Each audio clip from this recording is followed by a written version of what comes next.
America और Israel के बीच तनाव बढ़ गया है। अमेरिका ना होता तो इजराइल आज नहीं होता, कहा ट्रंप ने। पृथ्वी से इजराइल को मिटा दिया जाता है, कहा ट्रंप ने। G7 समिट में इजराइल पर ट्रंप ने बयान दिया है। लेबनान पर इजरायली हमलों से नाराज हैं Trump. Because Obama was the opposite. Israel would not exist right now. Israel would have been blown off the face of the earth, 100%. And every smart person in Israel knows that. Israel पर America में ही मतभेद हैं। Israel के बिना America भी नहीं होता। इसी जमीन पर जो घटा उससे अमेरिका का वजूद बना है। इजराइल में अमेरिकी राजदूत ने बयान दिया है। ट्रंप ने कहा था कि अमेरिका के बिना इजराइल नहीं होता।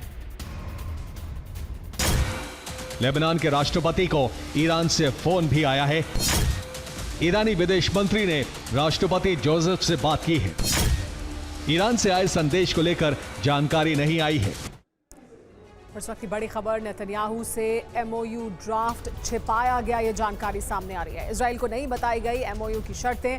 इजरायली सूत्रों से CNN को ये खबर मिली है। ट्रंप को मेमोरेंडम ऑफ अंडरस्टैंडिंग लीक होने का डर था, रिपोर्ट में कहा गया है, और इस वजह से नेतन्याहू से इसकी जो शर्तें हैं, इसके जो अहम बिंदु हैं MOU के, वो छिपाए गए हैं अमेरिका और ईरान के बीच होने वाली डील को लेकर। तो जिनेवा में समझौते पर होने वाले हस्ताक्षरों में सिर्फ 48 घंटे बचे हैं। अमेरिका इसे महज औपचारिकता बता रहा है, लेकिन इजराइल से जो रिपोर्ट सामने आ रही हैं वो इशारा करती हैं कि 14 सूत्री MOU अपने अंजाम तक शायद ही पहुंच सकेगा। डोनाल्ड ट्रंप जिसे समझौता करार दे रहे हैं वो इजरायली प्रधानमंत्री के लिए मुसीबत बन चुका है। बेंयामिन नेतन्याहू इजराइल में चारों तरफ से घिरे हैं, उनकी आलोचना हो रही है, तो वहीं दूसरी तरफ कुद्स फोर्स ने प्रॉक्सी नेटवर्क को एक बार फिर मजबूत करने का ऐलान कर दिया है। ऐसे में डर है कि समझौते के बीच नेतन्याहू ऑपरेशन प्रॉक्सी शुरू कर सकते हैं। America has no permanent friends or enemies, only interests. America का कोई स्थायी दोस्त या दुश्मन नहीं होता, केवल उसके हित होते हैं।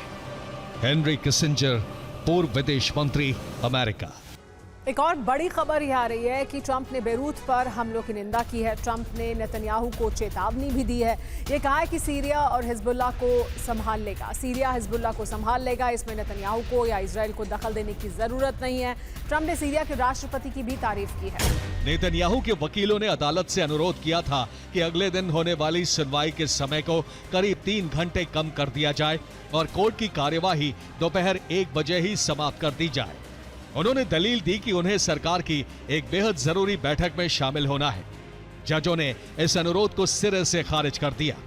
इसे संदेश माना जा रहा है कि देश में नेतन्याहू का प्रभाव अब पहले जैसा नहीं रहा।